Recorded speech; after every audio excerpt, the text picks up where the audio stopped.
Assalomu alaykum hurmatli mijozlarimiz. Xudo xohlasa oshxona mebelimizni kelib joylashtirib berganmiz. Oshxona mebelimiz dapatolog variant ishlangan, 3 etaj variant, ya'ni o'rta qismlari oqatib ishlangan, pastki va ustki qismlari savatli svet, ya'ni savatli svetga ham uning ko'rinishida bo'ladi. Montajlarni hali paketlari shilinmagan.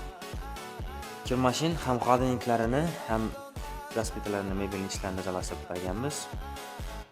Mexanizmlar hammasi vakuumli, tortmalari ko'rsatib o'tamiz. Ham eshiklari